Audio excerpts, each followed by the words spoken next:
Hello everyone, I am back for a little bit more of Experimental Extravaganza. And this is kind of, different from what you may have seen me do in the past because as a teacher, you know that, as a teacher, you kind of have to be prepared. You have to know what you're going to teach a class. You have to have a lesson plan for the day. And I'm so used to doing that as, I had been a teacher for many years. And this is a little different because I don't have complete control. It's kind of an experiment, and that's kind of the fun of it. So there will be amazing things that happen. There will be failures, and the goal is for you guys to learn something from it, for myself to learn something from it, so that, when you make a mistake, you learn from it, and then you don't have to repeat that mistake again. The cool thing about doing this on a live stream or video for you is that you don't have to have all of the supplies that I have and make the mistakes that I do and waste your supplies. Or if I determine that a supply just isn't going to work for my purposes, then I'll let you know that, and maybe you don't want to waste your money. So that is the beauty of this. And again, as I had mentioned in my last experimental extravaganza, I'm so blessed because a lovely client of mine, Helen, has so kindly given some of her materials that she isn't using much. So she thought that they would go to a better purpose if I were to put these, to use and show everybody what you can do with them after I learn how to do it, or as I learn how to do it. In this case, it's happening simultaneously. So anyway, yesterday I did use Caran d'Ache Neocolor II crayons, and I also used several Faber-Castell gelatos. And in the process, I created this background, which to me looks like water. It looks fine for the purposes of making the face, the facial features, and the other part of the composition in this image more of a central point. If we wanted to make those things stand out more, then I would probably leave some of this alone or, not do too much to it. However, if you want to add some more dimension, if you want to add more details, then I just wanted to show you using mixed media how you can do that. And the reason that I say to use mixed media for something like this is that you might be able to do this entirely with gelatos or neocolors. I'm not saying that you can't, but mixed media to me has so many benefits because you can actually, number one, if you're using a really expensive product, you can use less of it. For example, pan pastels. If you don't want to use too much of your pan pastel, then you can use colored pencil. If you're using a super expensive colored pencil like Caran d'Ache Luminance, you can use pan pastels or something else that's less expensive underneath, like a marker. In this case, I have used the gelatos and the Neocolor IIs as my base. And the goal was to learn how to use them a little bit. Now I would like to add some details. And personally for me, I could go back into details using a really, narrow tip of a watercolor brush. Or I can go in with pencils. And I'm so comfortable with pencils, that's probably the route that I'm going to go. So getting started today, what I'm going to do is I'm just going to add some water details just to make this look a little bit more watery. That's my goal, and it shouldn't take too long to do, but it's something that I thought might be useful to you. So for starters, because I have so much intense color on this background, if I were to just go in using, let's say, a color like this on top, I'm afraid some of it might not actually show up very well. So one of the things that you can do to get your semi-opaque colored pencil to be more opaque is by putting a coat of white under it. There are two ways of doing that. You can use a Prismacolor Premier, and I am using Prismacolors, by the way, today. That's my goal. A Prismacolor Premier pencil, or you can start off with, some people like to use some kind of charcoal / pastel, and the reason for this is that your Prismacolor is a wax-based pencil. Your paper can only handle so much wax. So if I'm putting a heavy coat of wax with this pencil down, then it's not going to take that much more of another color of pencil. So if I'm trying to layer this, I'm only going to have so much room in the tooth, which means the texture of my paper, which you can feel. So the wax will plug up that texture. And once it does plug it up, you really cannot get any more information on top. You can't get any more product on top unless you have some kind of fixed spray and you spray it and then add more. And that can be a whole big messy thing too. So another way of getting around it is using a pastel or a charcoal pencil. And this is a Conte. Conte makes Conte crayons and Conte pencils. They're all like pastel, like dusty charcoal-based pencils. So I'm going to test this out. We'll see. I haven't done this yet. So again, this is experimental. So I'm just going to write on my materials list, Conte white. Okay, and that way you guys will know what I'm using here and what I'm trying. And the one thing I will tell you about these pencils is they're thicker than a regular colored pencil. They don't fit as easily into sharpeners. So you have a couple choices. You're not going to get as sharp of a pencil if you just used a sharpener and were to, you know, spin this around. It's probably not going to get that sharp for you. The other thing you can do is you can use a blade. This is the only instance in which my slice probably wouldn't be the best blade to use. I would probably use like a utility knife, but you can use a blade and you can actually, into a garbage can, directly over a garbage can, you can scrape the wood, which is why it looks kind of all chewed up, because that's what I did. So I would suggest you do that if you want to get a nice point. Okay, so what I'm going to attempt to do is going to be to kind of create some little swirls. And I am going to turn my paper a little bit just so I have better access to these shapes and things.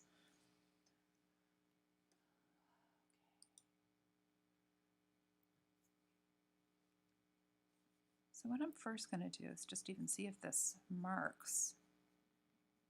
And on this really light part, it is not marking much. Ooh, interesting. So everything I just told you about charcoal pencils might not have a place today. Interesting. So it's not doing much as far as like putting down pencil. Let me just try roughing up this pencil a little bit just to make sure. And by the way, with a charcoal pencil, you can smooth it out, rough it up. You can, you know, do all kinds of things just by sort of rolling it. If you want to dull the tip, you can roll it that way. If you want to get a stronger tip, then you can go this way. Let's just make sure that this is not the reason. I need a sharper tip. No, it just doesn't like it. Interesting. Okay, let's try Prismacolor. Ah, dirty Prismacolor. Wow, well, here is like failures. Here's what not to do when you're starting artwork. And this is why I am doing this for you. I'm just cleaning off my slice blade to see if I can get some of what I just messed up here off. Yeah. Well, this is my slice tool. Thank the Lord for this, because I just messed that up. Wow. Okay, so again, this is the reason why I'm doing this experimental extravaganza, because I don't have all the answers for you. Sometimes I don't know until I try something, or I will have forgotten that something doesn't work well together. Wow, I don't even know where that came from. I don't see any other dirt on this pencil, so I must have just gotten like the only bit of it. Okay. All right, so I am able to get a little bit of white on here, which is what my goal was, to be able to draw in like some of the the shapes that are created in water, you know, like when you're looking down in water. So this is my white Prisma. So we are going to cross off the white Conte because that didn't work very well. White, 938, yeah, 938. Prisma. So this is my first layer doing this. If it's not white enough to me, or if I want white and it's not looking white enough, I can always go in with a gel pen or a marker of some sort. Now I'm going to turn my page a little bit.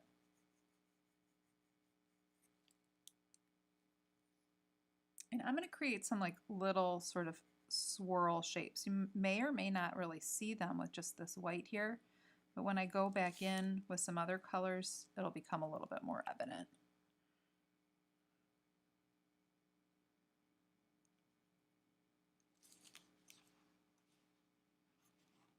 They're really hard to see.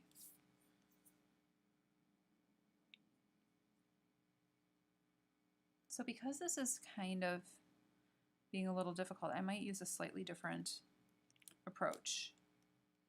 Just have to see if I have a lighter. Yes, I do have a light color here. All right, so what I'm going to do, instead of white, initially I wanted to put white down so I could put some color on top of it, and I can probably get some over here. I think it's that metallic, I think it's this gelato stuff that's hard to draw on. Let me just see if I can get anything in over here. Yeah, it looks like it's accepting a little bit more over here where I used the Caran d'Ache, which is like one more point for Caran d'Ache, I guess, because it's easier to draw on top of later. So I'm just basically adding some little swirly shapes.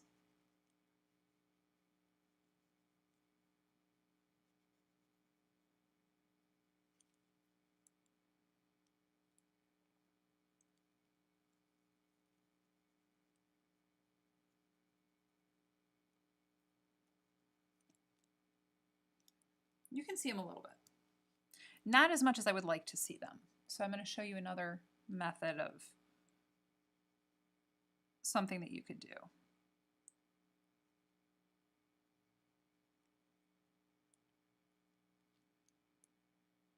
So I'm just adding some little, you know, little variations and things.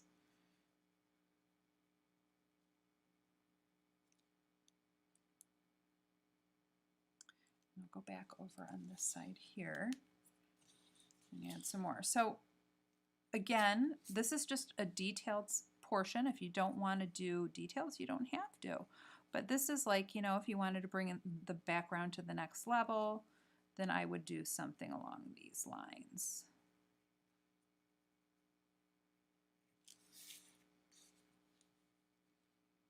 And I think that it will help to make it pop a bit if that's what you also are hoping to do. Okay, so I am using the white, and I don't know if you guys can see at all what I've done here, so I'm going to zoom in so that you might be able to see.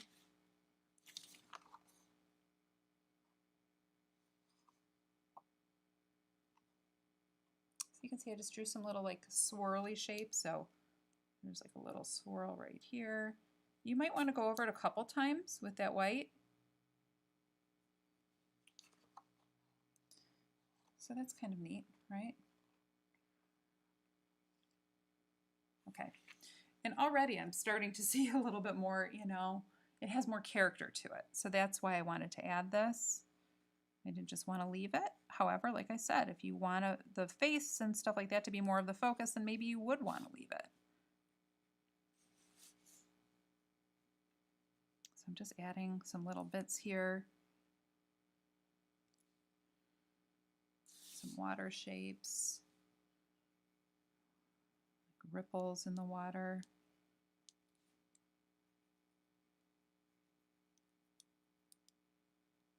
Oh, I'm pushing too hard.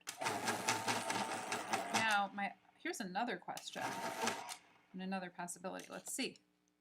I also have a Verithin, a white Verithin, which is also made by Prismacolor. It's just a much harder pencil. I don't know how that would look. Nope. So Verithin is not going to be your best bet either. Nope, it's actually just like scraping it off. Nope. So this is what I would stick with for now. Okay, and now I'm going to use a slightly darker pencil. So I'm going to use a 992 because it's in the same family. This is a light aqua color. Oops, light aqua. 992.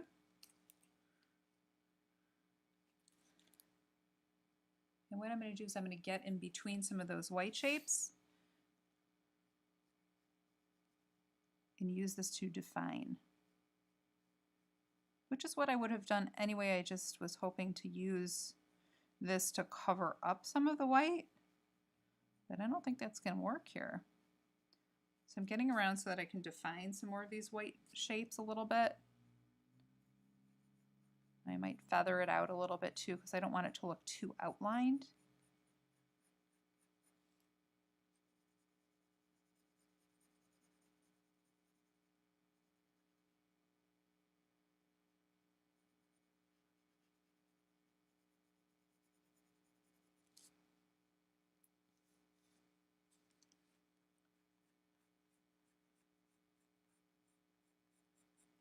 So I'm feathering this down a little bit.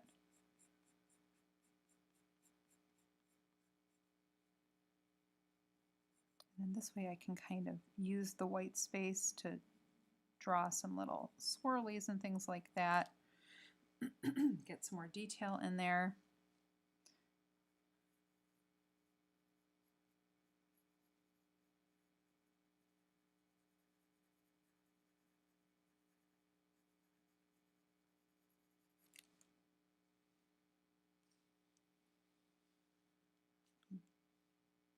That looks interesting already.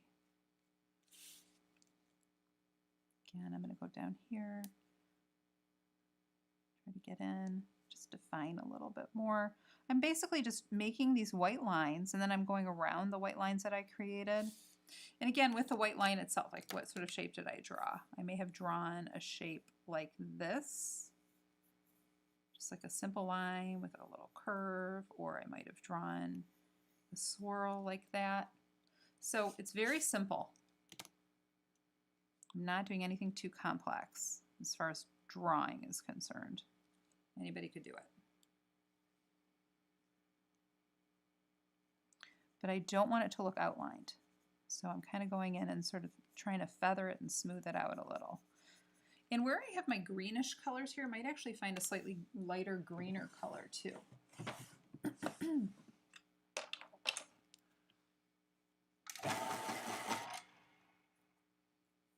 So I'm going to use a little bit of PC 920. And this color is, I think it's light green. I'm pretty sure it's what it's called. So PC 920. I'm going to go in and just smooth out, because I had like that greenish cast below here before. So just to kind of marry it all together so it doesn't become too aqua too quickly. That looks pretty. I like it.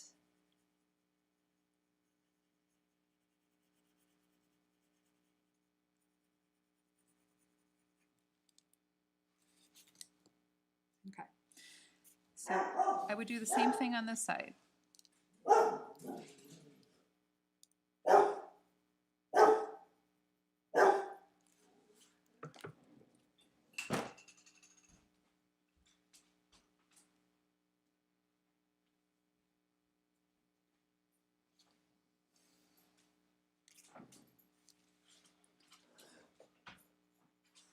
So I'm just going around and adding between these two colors, just adding some little color details.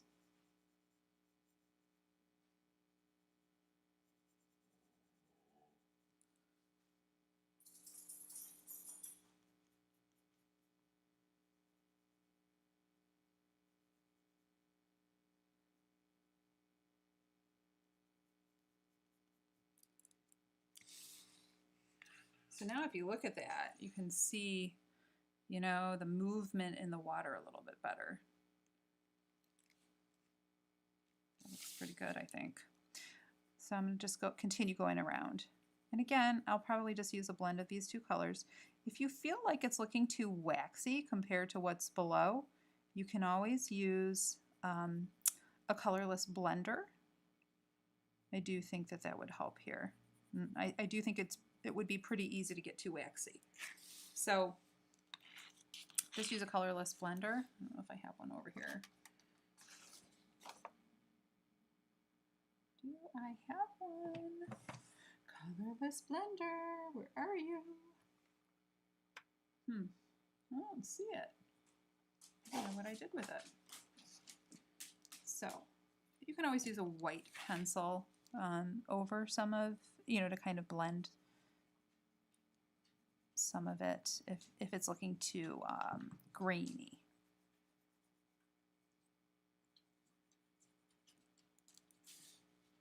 Like right in here is a little bit too dark, I think.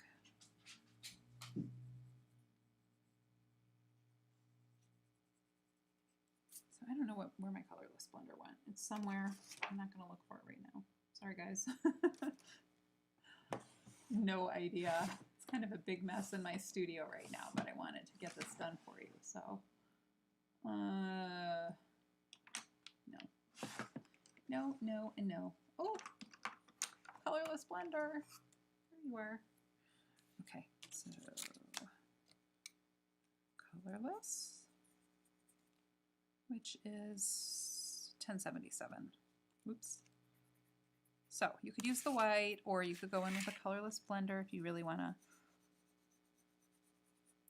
kind of get rid of some of the graininess of the pencil. And a colorless blender, I believe, is like a little bit harder than a white pencil anyway, so depends on what you're trying to do with it. It might serve you better. It will also intensify your colors a little bit, so you do have to be cautious not to use too much, or you might end up making something look too bright, too loud.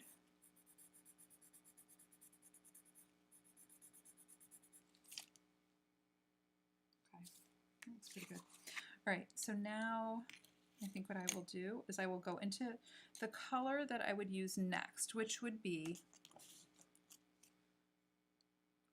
PC 105, which is cobalt turquoise.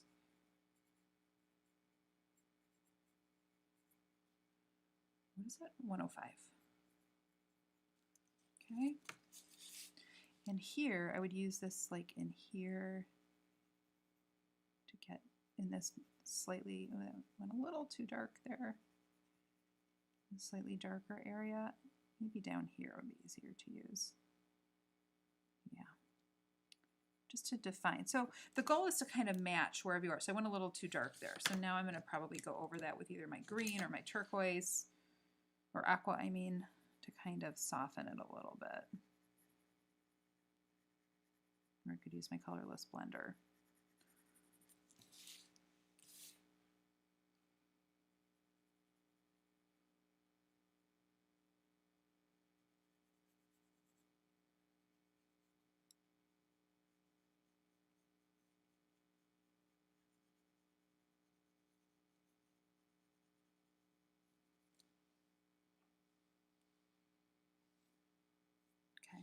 So back into this one here. This will fit really well right here.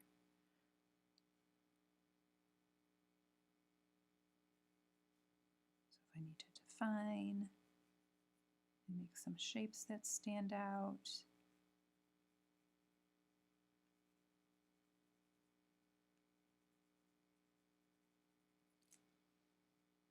Yeah, that looks pretty good. So what I was going to say earlier, and I could probably do this with the aqua or the green, is some of these shapes you might not want completely white. So if you want to go over them, which is why I was trying to use that pastel to begin with, to kind of mute these shapes down just a little bit, you can do that. And then go around and define them. But the goal is as we work down, we're going to have to use a darker and darker color so that it matches. So the next darkest color I would use would be Peacock Blue, 1027. And it might not make that much of a difference. Peacock Blue, 1027. It might not be that much different than what I have down the last color I used, but it's a little bluer.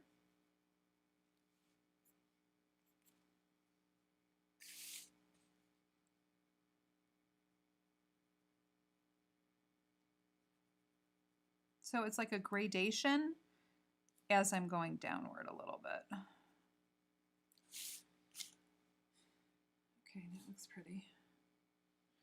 And then since I went light, medium, dark into really dark here and then medium light, I would do the same thing. I would work back this way. Or if we wanted to say this is like the part of the water that we're looking up at, then we would leave this way, and then the floor of the ocean that might be down here might have, like, you'll see like almost like a crisscross pattern on an ocean floor sometimes. So I'll see if I can try to do that. All right, so I'm using this a little bit more to try to define first before I do anything else. And I don't think that this is quite dark enough for this part here. So what I'm actually going to do is try using a little indigo blue. And I have a very thin here. You could use, definitely use your very thin Prismacolor too. Just want to see how this works on top of this section. No, I think I would use Prismacolor. I would recommend Prismacolor. I would not recommend Verithin for this type of thing. So let's see if I have an indigo blue Prisma.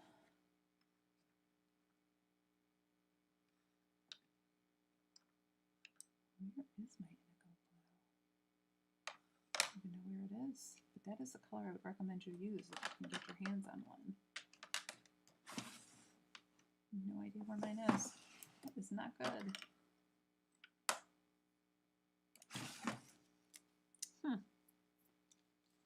Okay. Score Jen.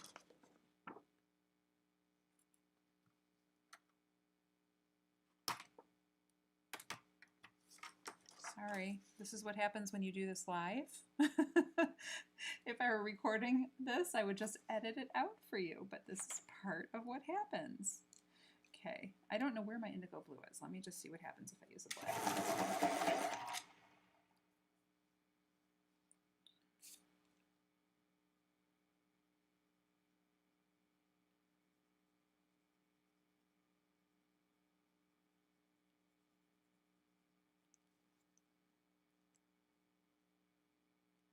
Because there is already black in here from the colors that I used yesterday. It's not such a bad thing. But you could use an indigo blue for sure down here. No qualms about that. And then you could use a black.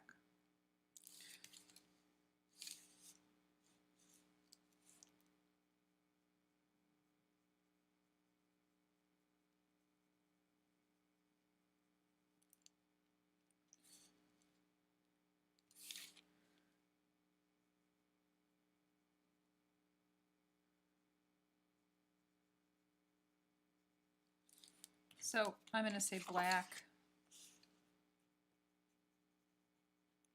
I think it's 936.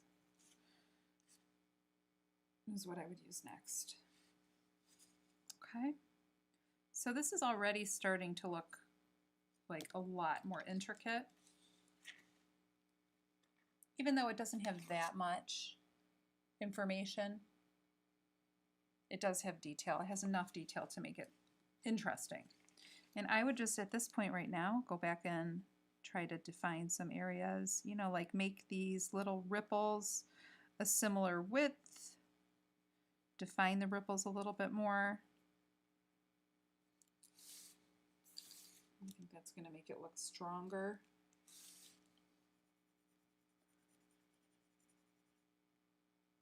And if you feel like you need to cover some of it up, cover some of the white up, then you could cover some of the white up.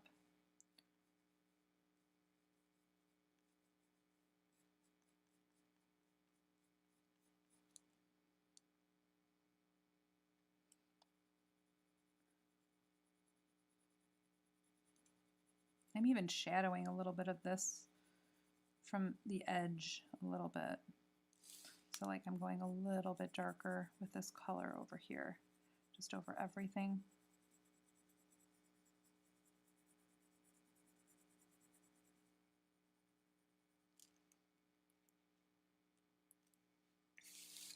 And then here I feel like I got too bold. So I might use my white.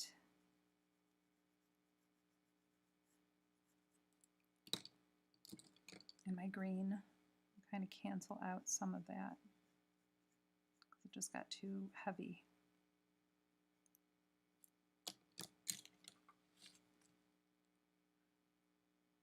And then I might define it in some other places.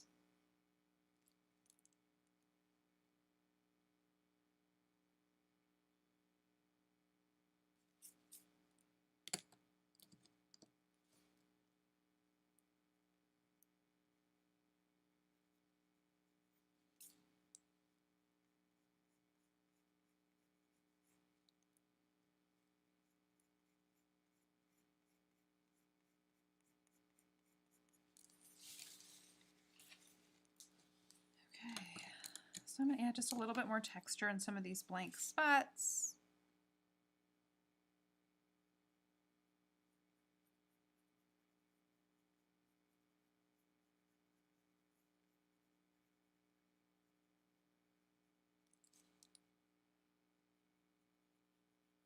Right now I'm using my peacock blue, in case you were wondering.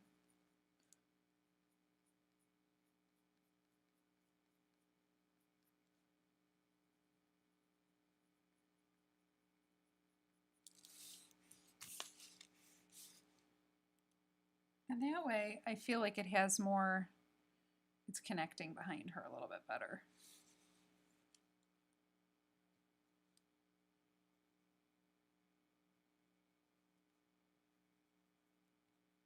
It's looking pretty good.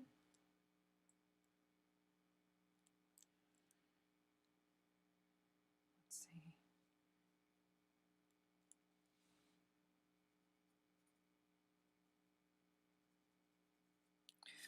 I'm trying to think. Oh.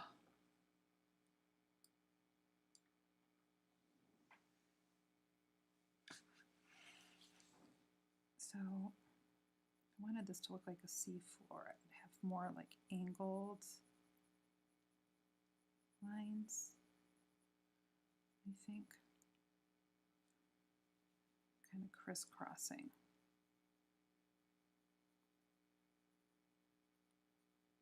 It's just going to be an indication of that. It's not going to be real clear because there's such a small section in here that I'm working with.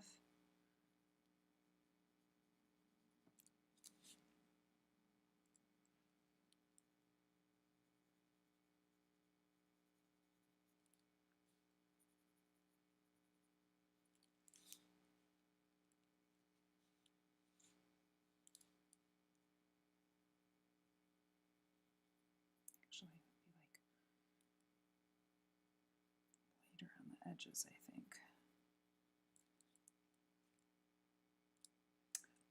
This part is hard for me to explain and define for you. You know, if you think about a swimming pool, like reflections on a swimming pool, you would see like lighter lines.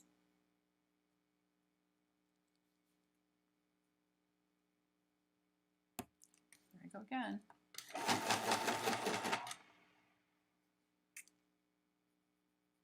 Kind of like a woven sort of a pattern.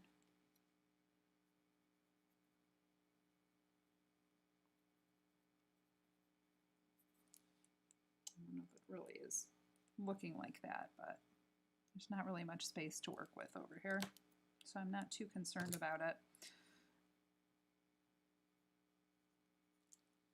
Now, if I had a bigger area, then I would be a little bit more inclined to spend more time trying to make it look exactly like what I was hoping for. Let me try it on this side and see if I can get any better.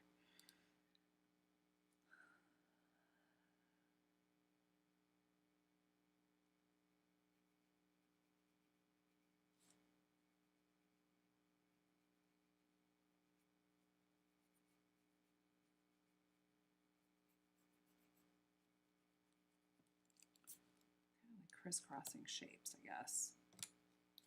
So Crisscrossing Shapes, the front ones are going to be a little lighter, the back ones are going to be a little darker, and they get smaller. So it's kind of like, if I were to draw this, it would be like skinnier together as it goes this way. Okay, and then they're going to crisscross, so they'll be skinny this way, wider, a little bit wider here, a little bit wider here, so that this distance is bigger, this distance is slightly smaller than this one is slightly smaller than this one, and then this one here would be the smallest. As you're going back, that's how you kind of create space. I don't know if that confused you or helped you. But so I've just kind of made these sort of little woven looking patterns. And it's not, you're barely seeing anything anyway. So like I said, I'm not too worried about it.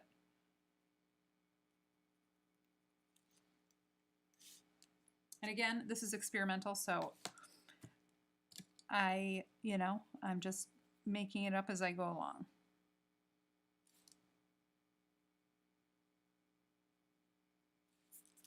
All right, I'm just going to hit this with a little bit more black and define this a little bit more. And I think that my water is about complete. Which this was actually pretty easy to do. It was not very difficult. So again, if you want to define more or if you want to make some of it not stand out as much, you can always go over some of your white colors with your darker colors to make these lines skinnier in the background. I'm just going to go in between. Going right here.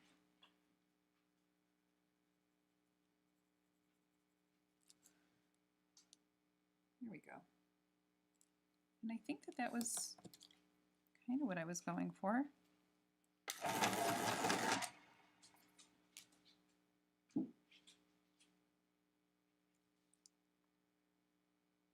Just define this one more time. And then the last thing I might do, if you feel the need to, you don't have to, you could always add a little bit of a gel pen. Let's see. So right here I have a jelly roll, a white jelly roll. And or you could do a Posca pen. That might even be a better bet if you wanted to even lighten up some areas or make some areas like a brighter color after the fact, because you really can't draw very well on top of gel pen, but you can draw on top of Posca. So let me just try to show you what I mean by that in just a sec. So just adding some detail here.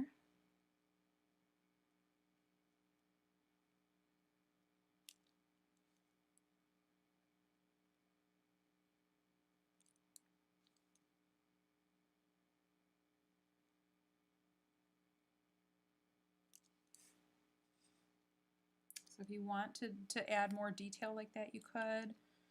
I should have a Posca over here somewhere.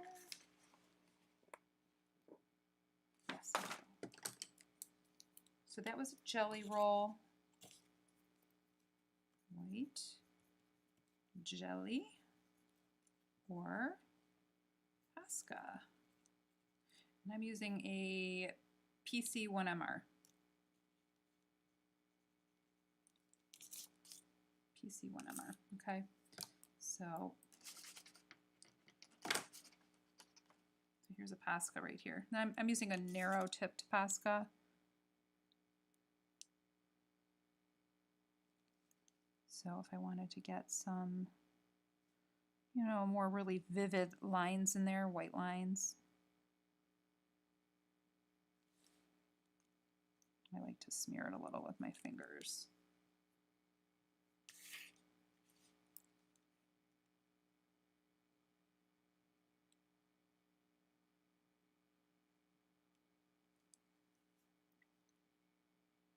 So with the Posca, I'll show you in one second, then I think this will be this will be it.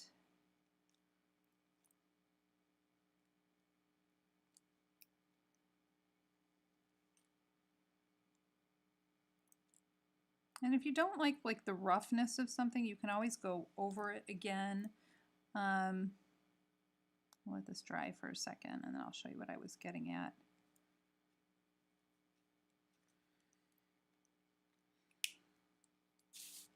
Or you can use a Q-tip to smear some of it if it's wet.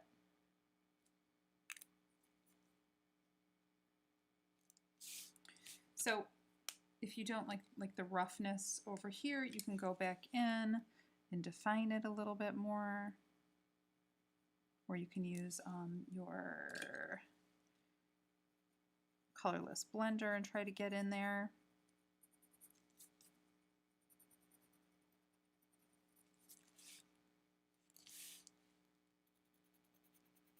Interesting, I'm using the colorless blender on top of the stuff I put down yesterday, and it's kind of fading it a little.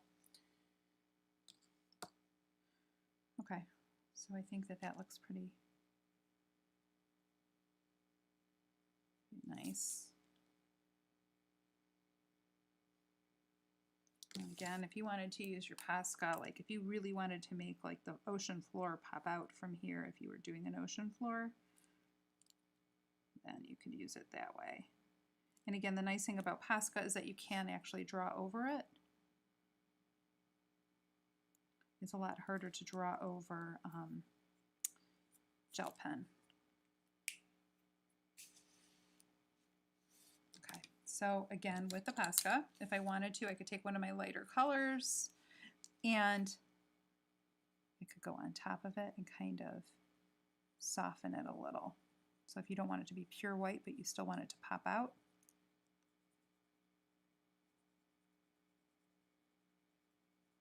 that's one way to do it. It actually looks cool. Let's see. I don't know if it'll go over this as well. Probably going to pull it off.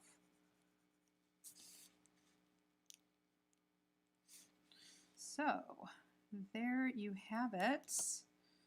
Just defining this, and I think I will call it a day.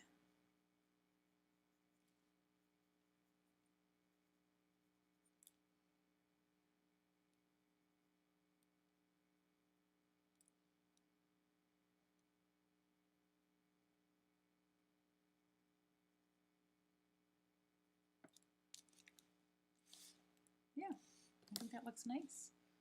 So when you look at it from a distance, it should have this flowing water kind of a feel. I think that worked out nicely.